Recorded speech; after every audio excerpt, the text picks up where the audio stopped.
According to recent reports, the New York Mets may try to sign Brandon Nimmo to a contract extension this offseason. On today's episode of Locked On Mets, I'm going to explore how much money Brandon Nimmo could get, especially as compared to a recent contract extension that was signed around baseball. Byron Buxton, another injury-prone player who got a 7-year, $100 million deal. You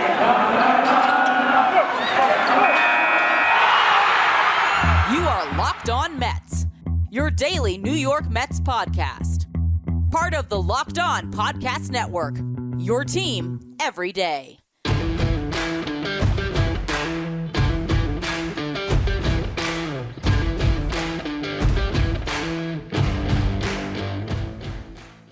Hello to all you amazing Mets fans. You're listening to Locked On Mets, part of the Locked On Podcast Network, your team every day. Thank you for making Locked On Mets your first listen every day. Locked On Mets is free and available on all platforms, including YouTube. Now, last week, there were some reports that came out that the Mets could approach Brandon Nimmo about a contract extension this offseason. So on today's show, we're going to explore that.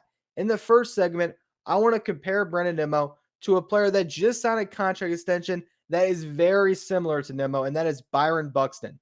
Two guys who've been very injured throughout their careers, but when they play, have been elite performers. So what did Buxton get? How can we compare these two? In the second segment, I'll dive deep into Buxton's contract, as well as the contracts the Mets just gave out to two other outfielders in Mark Canha and Starling Marte. Find a range that Brandon Nimmo could be looking for here. And then in the last segment, I'll dive into the particulars. What contract would I offer Brandon Nimmo today? And is that worth it for the New York Mets moving forward? Before we get to any of that, though, I'm your host, Ryan Finkelstein. If you want to find any of my work, follow me on Twitter at Finkelstein Ryan. You can also find some of my writing about the Mets at Just Baseball. All right, so first things first, let's get into the similarities between Byron Buxton and Brandon Nimmo. You have the obvious one. They both play center field, and they've both been injured a ton. Also, though, these are players that were supposed to hit free agency at the same time. Byron Buxton just signed his contract extension, but he previously would have been a free agent after the 2022 season. Brandon Nimmo in that exact same position. The Mets only have one last year of control on Brandon Nimmo before he becomes a free agent. Both of these players were born in 1993, although Brandon Nimmo is 9 months older. They've both only played 100 games in a season once in their entire careers, and for each of them, that career high is exactly at 140 games played. Other than that, neither of them has played 100 games in another season throughout their major league career. For Buxton, it was also his third season played in 2017, whereas with Brandon Nimmo, the 140-game season came in 2018, but that was also Nimmo's third season at the big league level. You look at their career FWAR. Brandon Nimmo, 12.3. Byron Buxton, 12.9. Nimmo's played 457 games over 6 seasons. Byron Buxton, 493 over 7. So even though we're splitting hairs, Nimmo's slightly more durable, very slightly, but still.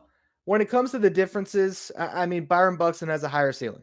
That's obvious. And that's why he got these crazy incentives in his contract tied to MVP place finishing, because that allows him to make what he's worth when he's healthy, if he's healthy.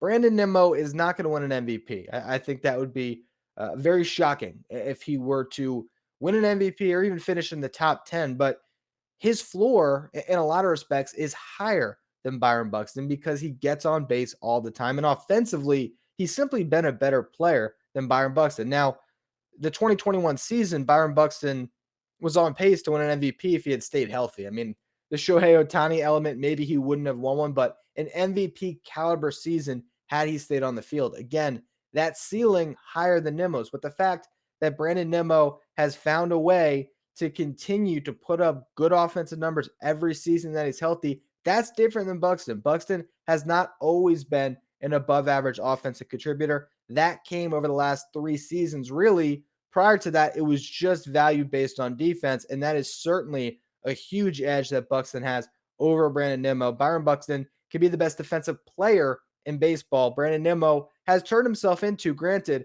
an above average center fielder, which we never really thought he would get to that point, but he's not drawing that same level of value from the defense. But if you go throughout their careers and you dive into that higher ceiling that Buxton has. This past year, he posted a 169 WRC plus. Now that is weighted runs created plus, measuring hitters based on a league average of 100. So he was 69% better than your league average hitter. His slugging percentage of 647 is just ridiculous. He had 19 home runs in 61 games played.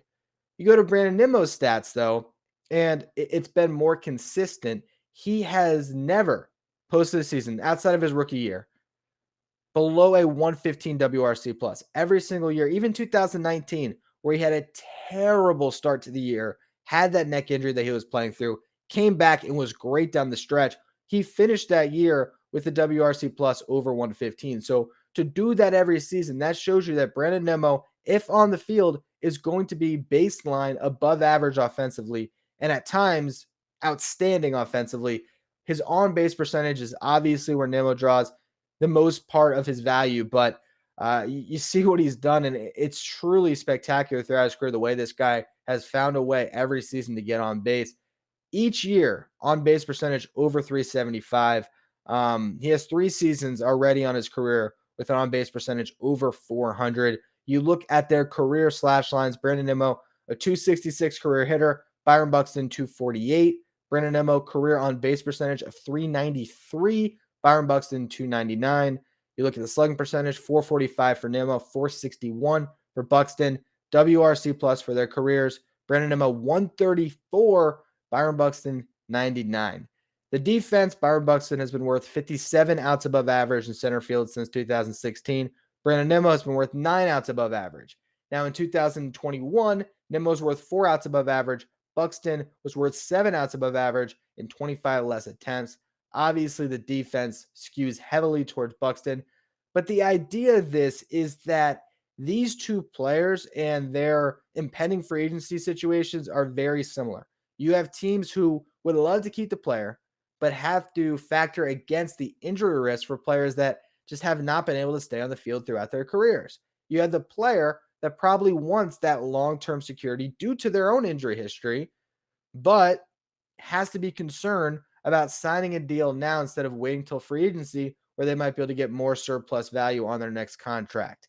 And that is where it gets into structuring. That is why the Twins went with this incredibly unique structure where they gave Byron Buxton immense incentives tied to where he would finish in the MVP voting based on the assumption that if Buxton's on the field, he's going to be a top 10 finisher in the MVP voting. With Brandon Nimmo, I don't think you can structure a contract the same way, but I think what you can draw from the Buxton contract is the base salary of something in the neighborhood of $15 million. And then the question is, how do you structure everything around it that makes Brandon Nimmo sign on the dotted line? Also, how many years do you give Brandon Nimmo? Because Byron Buxton got 7 years. Do you want to be tied to Brandon Nimmo for the next 7 seasons? That is a very interesting question to discuss as well. But what we're going to do in the next segment is dive deeper into Byron Buxton's contract, also talk about Mark Canha and Starling Marte's contracts and how that can get us to a range that makes sense for Nimmo as we explore what his next contract could look like. BetOnline has you covered all season with more props, odds, and lines than ever before as the football season continues to march towards the playoffs. BetOnline remains your number one spot for all the sports action this season. Head to their new desktop or mobile website to sign up today and receive your 50% welcome bonus on your first deposit just by using the promo code Locked On. From basketball, football, NHL, boxing, and UFC, right to your favorite Vegas casino games, don't wait to take advantage of all the amazing offers available for the 2021 season. BetOnline is the fastest and easiest way to bet on all your favorite sports. Bet online, where the game starts. Does this sound familiar? You've got one device that lets you catch the game live, another lets you stream your favorite shows, you're watching your sports highlights on your phone, and you've got your neighbor's best friend's login for the other good stuff you're missing? Well, I want to tell you about a simple way to get all that entertainment you love without the hassle and a great way to finally get your TV together. It's called DirecTV Stream. It brings your live TV and on-demand favorites together like never before, so you can watch your favorite sports, movies, and shows all in one place. That means no more juggling remotes, no need to buy another device ever again, and the best part, there's no annual contract. So get rid of the clutter and the confusion. Get your TV together with DirecTV Stream. You can learn more at directv.com. That's directv.com. Compatible device required. Content varies by package. All right, so let's dive into Byron Buxton's new contract. He got a 7-year, $100 million deal. Now, that includes the year he was still owed, the 2022 season where he was under team control. Through his final year of arbitration, he was likely to make close to the $9 million he's now locked into for his base salary. He gets $1 million signing bonus, and then he gets 6 years, $90 million for his first 6 years of free agency. For Brandon Nimmo, that's an interesting contract right there, the 6 for 90 aspect of this. And that's what we're probably going to focus in on. But to dive deeper into what Byron Buxton's making after this season, it's $15 million a year. And then he gets that breakdown of the signing bonus over the length of the contract. Now, the incentives are the most interesting aspects of this contract because we've never seen this before. If he wins an MVP, Byron Buxton gets $8 million in incentives from the Minnesota Twins. But that's not all. If he finishes second, he gets $7 million. If he finishes third, he gets $6 million. If he finishes fourth, he gets $5 million. And if he finishes fifth, he gets $4 million. Then, if he's just in the top 10, 6 through 10, he gets $3 million in incentives, which is essentially betting on the fact that if he's healthy, he's betting on himself to be in the top 10. So if you're in the top 10 of MVP voting, that $15 million base salary jumps up to at least 18. If you win the MVP, suddenly that $15 million base is $23 million, a lot more in line with what somebody of his caliber should be making, not to mention the plate appearance incentives. And this is where you want to pay really close attention as a Mets fan when thinking about Brandon Nimmo's next contract. So at 502 plate appearances, 533, 567, 600, and 625, at each of those milestones, he gets $500K. So if he were to be healthy for a full season, Byron Buxton will get 625 plate appearances as the leadoff hitter for the Twins, similar to the Mets with Nimmo, and he should be able to make an extra $2.5 million. So even if he plays terrible, you're talking about a healthy season getting $17.5 million when you tack his base with that incentive package. And then he also has a full trade or full no trade clause. And that goes through the 2026 season, then 2027, 2028. It's a 5-team trade list. So at the end of that deal, the Twins a little bit more free to trade him, maybe get him off the books potentially down the road. Obviously, when you're talking about both of these players, you are trying to counteract the risk that you're assuming by signing them to long-term deals. And that is something that you have to think about very strongly right now when it comes to Brandon Nimmo. He has not proven that he can stay on the field. Now, with that, you can get a player that, if healthy the whole time and producing at that 134 WRC plus, a player of his caliber hitting free agency at his age is going to get a deal much greater than $15 million a year. But because of that injury risk, you're both meeting in the middle here where, yes, I'm giving up years to Brandon Nimmo, but I'm getting him at a rate that is going to be a value contract if he's healthy. So it's a gamble on Brandon Nimmo long term. And the one thing I'll say about Brandon Nimmo, these injuries have been different every year. Sometimes it's the neck, sometimes it's a hamstring. There's been back issues, there've been hand issues. There's been so many different things. And you wonder, is that just bad luck? Is Brandon Nimmo going to be far healthier age 29 through 35 than he was 23 through 28? It's really hard to have any idea what that's going to look like moving forward. But what I do know is Brandon Nimmo is a really good player. So if you can lock him into a contract and you only have Starling Marte on the books for 4 years, Mark Canha for 2 years. So theoretically, as you're looking at a Mets farm system that doesn't have any elite outfield prospects, keeping Brandon Nimmo around is something that should be enticing. The matter is, how much money is he going to make? And if you compare what Nimmo could make to what Mark Canha and Starling Marte just made, I think that's another layer in trying to establish what a fair price range is for him. So if you look at what Starling Marte just got, Marte, a closer comp to what Brandon Nimmo can be at his best, although he's coming off a season better than anything Nimmo's ever produced. So with that said, Starling Marte will establish a ceiling for what Brandon Nimmo could expect on an average annual basis, although he is 3 years older than Brandon Nimmo would be as a free agent. But with that said, the AAV on his 4-year contract with the Mets, which came out to $78 million, was $19.5 million. So you look at that and what Nimmo could make. And again, I established that as a ceiling for what he should be expecting on the average annual basis. And maybe that is the ceiling that you're going to try to meet with incentives as you structure a contract. So if the base is at 15, how do you get incentives structured in there so that if Nimmo has a great healthy season, he can get closer to making $20 million a year? That is the question. Now you look at Mark Canha, that establishes a floor. Brandon Nimmo, a better player than Mark Canha, but both have similar on-base profiles. Nimmo's better than Canha, but that is where they're drawing most of their value. Mark Canha just got a 2-year deal where the base salary is 22.5.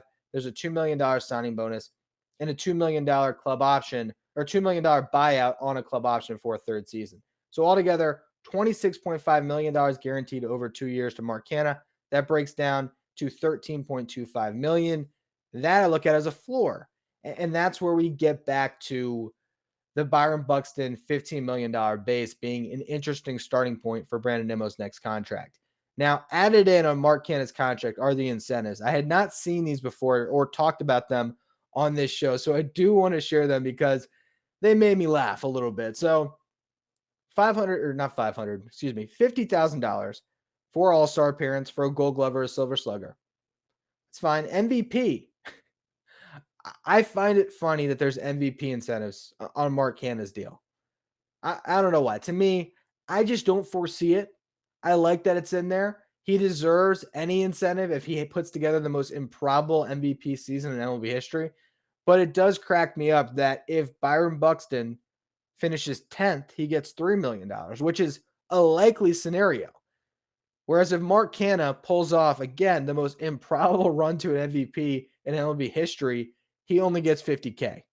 He also gets, hey, if he finishes, $25K for second place and $10,000 for third place. I would give Mark Canha $10,000 for finishing 10th place. If he's a 10th place finisher in the MVP voting this year, man, the Mets probably had a great season, right? He also has incentives tied to the LCS MVP and the World Series MVP. So those, I would say, a little more attainable for Mark Canha if he's playing on a good team and has a good series. He could get $50,000 for being the LCS MVP or $100,000 for being the World Series MVP. But all of these things can play into Brandon Nimmo's next contract. He can get incentives for winning a Silver Slugger, winning a Gold Glove, being an All-Star, plate appearances, World Series MVP, LCS MVP, all of these things that can incentivize him to sign now and get that long-term money. That's what this comes down to for Brandon Nimmo. Do you want a long-term secured contract? Because you just saw Michael Conforto in a contract year cost himself a lot of money. And now, who knows how long of a deal he's going to get. He might be signing a 3-year deal with an opt-out after year one to reset his value and try free agency again. At times, we forget when we're talking about Wander Franco signing a contract that some perceive to be below the market value he could get if he were to just play it out. We forget the guaranteed money element to these contracts. And if Brandon Nimmo can sign a contract tomorrow that guarantees him close to $100 million, why wouldn't he consider signing it? And that's what I'm going to talk about now. Let's dive into what Brandon Nimmo is going to make on this next contract. So the more I have thought about this and looked over the numbers of other contracts and Brandon Nimmo's production, what makes sense to me is the 6-year deal for $90 million. Now, that would include this year that he's already under team control, or right now he's projected to make $6 million according to Spotrac in his final year of arbitration. Now, you can give him a little bit more in this first year. That's one incentive to sign now. But really, I think that you'd be talking about maybe $10 million for this season. So let's just say instead of giving him 6 as his base, you give him 8 and you give him a $2 million signing bonus, right? Now he gets $10 million right now or in year one. And then for his free agent years, you're talking about $80 million over those 5 seasons. That breaks down to $16 million a year in average annual value.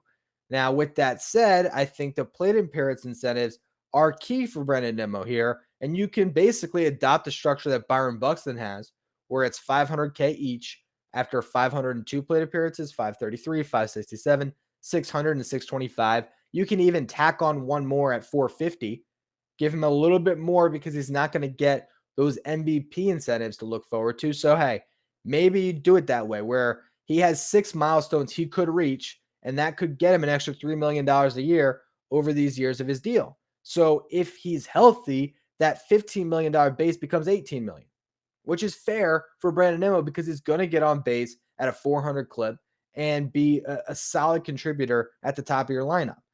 Now, with that said, there's also other incentives you could throw in to get him to sign on the dotted line. $1 million for a Silver Slugger, a Gold Glove, or an All-Star appearance. The All-Star being the most likely thing he could attain. But any of that, if you get one of those seasons from Brandon Nimmo, he's going to be providing way more value than the contract you're giving him anyway. And for an owner like Steve Cohen, why not hammer him with those type of incentives to get him to sign a more team-friendly contract? You could throw in incentives, let's just say $500K for NLCS MVP, World Series MVP. Again, that is a really attractive incentive for a player like Brandon Nimmo that wants to be part of the Mets and expects the Mets to be contenders. And so all of these things can come together where a player like Brandon Nimmo can be incentivized to sign a deal now, take his security instead of trying to play out this final year. Because look, there is a chance that, you know what, Brandon Nimmo believes in himself, believes he's going to be healthy. He can go out, play a full season, put up a 5 or a 6 WAR, be healthy, hit free agency next year, going into his age 30 season and get a massive contract in free agency. I mean, there really is. I don't think that the casual Mets fan understands how good this guy is. You see Brandon Nimmo, okay, nice leadoff hitter, gets on base, sprints out his walks. That's always fun. Is decent out in the outfield, but this guy's been one of the best players in baseball since 2017. It's ridiculous if you look at his numbers. His 136 WRC plus since 2017 is the 19th best mark among all hitters in baseball. That's tied with Pete Alonso, Paul Goldschmidt, and Jose Altuve. Okay. And again, that is measuring hitters based on a league average of 100. He has been 36% better than your league average hitter since 2017. He's been the 11th best outfielder in baseball based on that metric. You look at his walk percentage, 15.2%, tied for the 7th best mark in baseball. But you get to the on-base percentage, and he is, I had it in front of me before.